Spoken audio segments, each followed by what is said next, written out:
Assalamualaikum warahmatullahi wabarakatuh. Good morning students. How are you today? I hope you are fine. Oke, pada hari ini kita sudah memasuki unit 2 pada LKS. Dalam unit 2 kita nantinya akan mempelajari dua subtema. Yang pertama adalah asking for and stating capability or incapability, dan yang kedua adalah tentang stating willingness. Dan yang pertama akan kita bahas pada hari ini adalah tentang asking for and stating capability or incapability. Asking for artinya menanyakan, stating ability menyatakan kemampuan, incapability ketidakmampuan. Jadi pada hari ini kalian akan belajar bagaimana cara bertanya atau menanyakan kepada seseorang tentang kemampuan seseorang dalam melakukan sesuatu. Kemudian kalian juga akan belajar cara menyatakan kemampuan tersebut dan juga cara menyatakan apabila kita tidak mampu atau kita tidak bisa melakukan hal tersebut.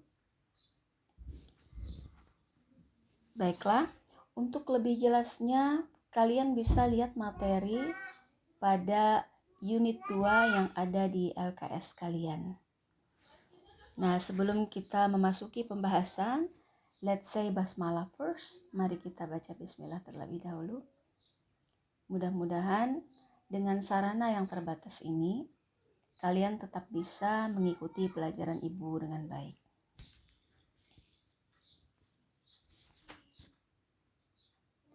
Oke.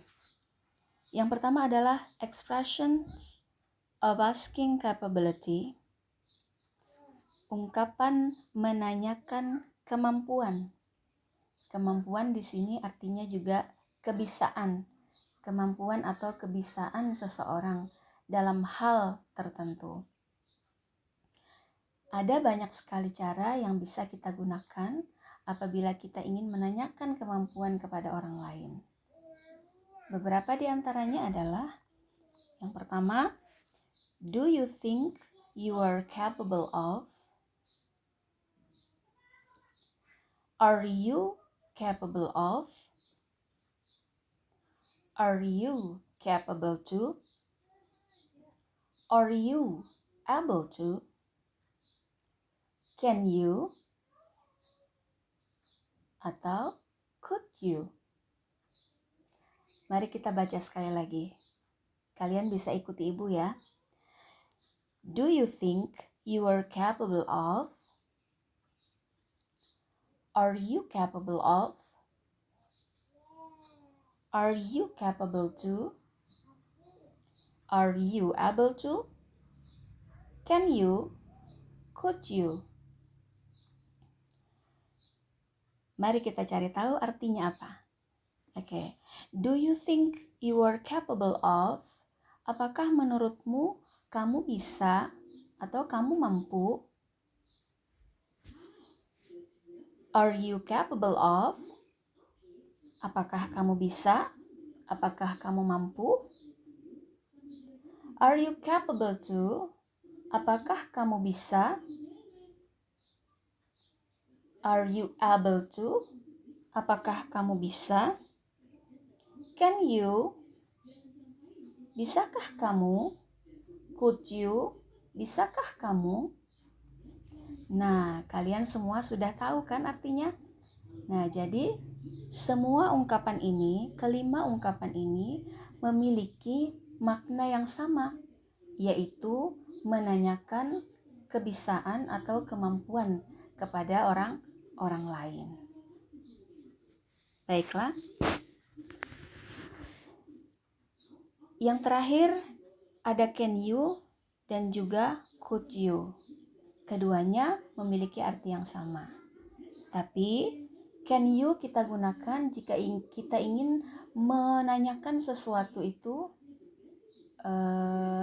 di saat sekarang. Sedangkan could you menanyakan sesuatu di masa lampau. Oke, selanjutnya contoh. Oke, di sini ada beberapa contoh. Misalkan saja kita ingin menanyakan kepada orang lain tentang kemampuan seseorang tersebut dalam berbahasa Inggris. Atau dalam bahasa Indonesianya seperti ini. Kamu bisa tidak berbahasa Inggris? Nah, jadi bagaimana caranya? Dengan menggunakan 5 pola tadi atau dengan menggunakan 5 ungkapan tadi. Oke. Yang pertama, dengan menggunakan pola yang pertama, do you think you are capable of? Ya, kita gunakan itu. Yang kita tanyakan adalah kemampuan seseorang dalam berbicara bahasa Inggris. Jadi kita bisa katakan, do you think you are capable of speaking English? Sekarang kita ucapkan dengan menggunakan pola yang kedua. Are you capable of speaking English? Selanjutnya pola ketiga. Are you capable to speak English? Ada perbedaan ya. Kalau di awal speaking, sekarang speak English. Are you capable to speak English? Nah, jadi berbeda dengan pola-pola sebelumnya. Kita lanjutkan dengan pola keempat. Are you able to speak English? Are you able to speak English? Nah, ternyata pola ini sama dengan pola sebelumnya. Nah, jadi kita bisa mengenali polanya. Jika sebelum gerund atau kata kerja yang diakhiri dengan ing itu, sebelum gerund itu menggunakan of, contohnya capable of. Contohnya ada of, jika ada of, maka kata kerja yang mengikutinya diakhiri dengan ing. Contohnya dua pola yang pertama, do you think, are you capable of speaking? Are you capable of speaking? Nah, jika ada of, berarti kita gunakan verb ing atau kata kerja yang diakhiri dengan ing. Sedangkan pola selanjutnya, are you capable to speak English? Are you able to speak English? Tidak menggunakan of ya di situ, tapi menggunakan to. Sehingga kata kerjanya tidak perlu lagi diakhiri dengan ing. Hanya kata kerja dasar itu sendiri, yaitu speak. Speak, ya. Oke. Selanjutnya, yang terakhir adalah kita menggunakan model can dan could. Can you speak English? Bisakah kamu bicara bahasa Inggris? Could you speak English? Bisakah kamu bicara bahasa Inggris? Ingat, yang membedakan hanya waktunya. Kalau can itu masa sekarang, sedangkan could masa yang telah lewat. Oke.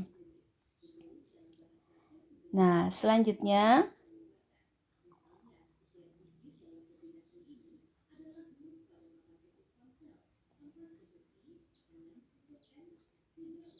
Oke, tadi kita sudah belajar cara menanyakan. Nah, sekarang bagaimana cara menyatakan kemampuan? Bagaimana cara apabila kita ingin memberitahu orang lain bahwa kita bisa melakukan sesuatu?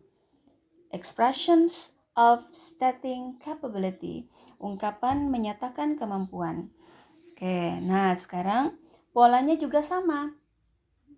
Polanya sama dengan yang tadi ya, dengan menanyakan. Oke, kalian bisa lihat di sini ada 5 pola. Oke, sama dengan yang tadi, hanya saja ini adalah bukan kata tanya lagi, tapi pernyataan. Oke, contohnya, misalkan kita ingin memberitahu orang lain bahwa kita bisa atau kita mampu berbahasa Inggris. Oke, begini caranya, kita bisa ucapkan, I am capable of speaking English. Perhatikan kata kali ungkapan yang ibu beri garis bawah. Jadi itulah polanya ya. I am capable of. Pola pertama. Contohnya adalah I am capable of speaking English. Pola yang kedua, I am able to. Contohnya, I am able to speak English. Saya bisa berbicara bahasa Inggris. Pola yang ketiga adalah I am good at. I am good at. Perhatikan garis bawah. Berarti disitulah polanya I am good at. Contohnya, I am good at speaking English. Saya bisa berbicara bahasa Inggris. Pola yang selanjutnya adalah I can speak English. I could speak English. I can speak English. Saya bisa berbicara bahasa Inggris. I could speak English. Saya bisa berbicara bahasa Inggris. Jika seseorang menyatakan bahwa I can speak English, berarti hingga saat sekarang dia mengucapkan dia masih bisa berbahasa Inggris. Tapi jika seseorang bilang I could speak English, berarti dia menyatakan bahwasanya dulu dia pernah bisa berbahasa Inggris, tapi di saat sekarang dia sudah tidak bisa lagi. Itu perbedaannya ya. Dan pola yang terakhir adalah I have the ability to. I have the ability to. Itu pola yang terakhir. Contohnya, I have the ability to speak English. Saya bisa berbicara bahasa Inggris. Jadi semua ungkapan ini pada dasarnya maknanya sama. Ya, walaupun menggunakan ungkapan yang berbeda, maknanya sebenarnya sama, yaitu artinya adalah saya mampu atau saya bisa berbicara bahasa Inggris. Ingat, perhatikan pola yang bergaris bawah ya. Yang pola yang pertama adalah I am capable of. Pola yang kedua adalah I am able to. Pola yang ketiga adalah I am good at. Pola yang selanjutnya adalah I can dan I could. Dan yang terakhir adalah I have the ability to speak. I have the ability to. Nah, sampai di situ saja. Selanjutnya, kalau tadi kita sudah belajar cara menyatakan kemampuan. Nah, sekarang bagaimana caranya jika kita ingin menyampaikan bahwa kita tidak bisa atau kita tidak mampu? Oke. Dengan menggunakan pola yang sama ya. Dengan menggunakan pola yang sama, masih dengan pola yang sama. Hanya saja karena ini tidak bisa, jadi ada kalimat negatif karena mengandung kata tidak, sehingga semuanya mengandung semua ungkapan terdapat kata not ya atau don't. Yang pertama, jika kita ingin mengungkapkan bahwa kita tidak bisa berbahasa Inggris dengan menggunakan pola pertama, I am not able to speak English. I am not able to. Ya. Jadi apa bedanya dengan pola yang sebelumnya? Ya tinggal ditambahkan kata not. Betul tidak? Nah, kalau masih belum paham, kalian bisa lihat lagi nanti. Oke, selanjutnya I am not capable of speaking English.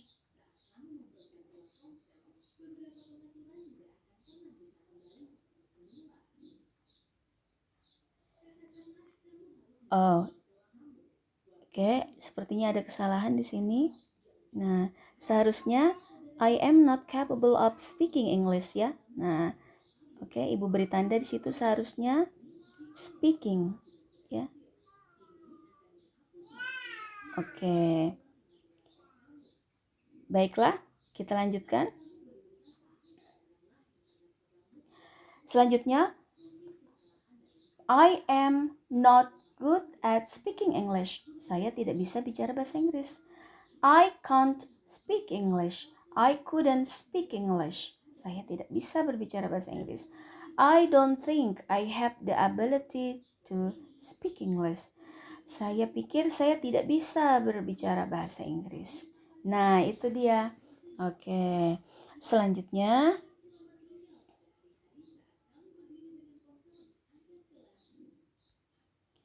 kita ke pattern ya atau pola.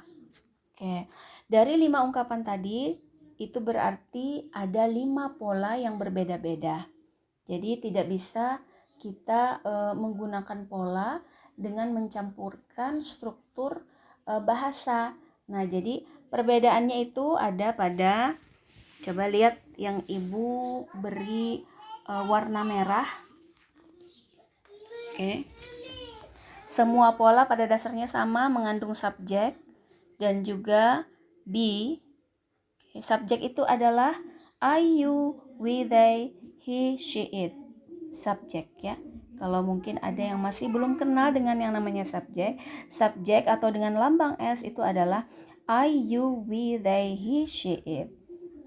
Pelaku ya, merekalah yang melakukan perbuatan atau kata kerja dalam sehari-hari. Kemudian be itu adalah I'm, is, are atau nama lainnya adalah to be. Oke, nah jadi pola yang pertama subjek be capable of, subjek be able to, subjek be good at, subjek can atau could, subjek have the ability to. Baiklah, Ibu rasa Ibu cukupkan sampai di sini dulu pembelajaran kita. Jika kalian masih banyak hal yang ingin ditanyakan, kalian bisa bertanya lewat forum Google Classroom ya. Oke, insya Allah Ibu akan jawab di sana. Untuk selebihnya kalian juga bisa belajar lewat materi-materi lain. Maksud Ibu referensi lain boleh melalui LKS, atau jika LKS tidak cukup memberikan penjelasan, kalian bisa belajar lewat video, atau mungkin ada yang sudah berlangganan ruang guru. Nah, di sana akan sangat bermanfaat sekali buat kalian. Atau juga kalian bisa searching on Google materi-materi tentang asking for ability dan capability. Nah, di sana juga banyak sekali penjelasan-penjelasan. Nah, dalam kesempatan ini Ibu hanya bisa menjelaskan sampai di situ ya, karena keterbatasan waktu dan media dan lain sebagainya. Ibu harap kalian bisa mengikuti. Jangan lupa setelah ini ada uji materi yang harus kalian kerjakan. Sebelum kalian menjawab soal, alangkah baiknya kalian pelajari kembali materinya, kalian lihat kembali, kalian dengarkan kembali penjelasan Ibu, ya. Oke, good luck and don't forget to submit your exercise after this ya. Jangan lupa setelah ini kerjakan tugas uji materi. Ya, tugas uji materi itu berkaitan dengan materi yang Ibu jelaskan pada hari ini. Oke, see you next time. Assalamualaikum warahmatullahi wabarakatuh.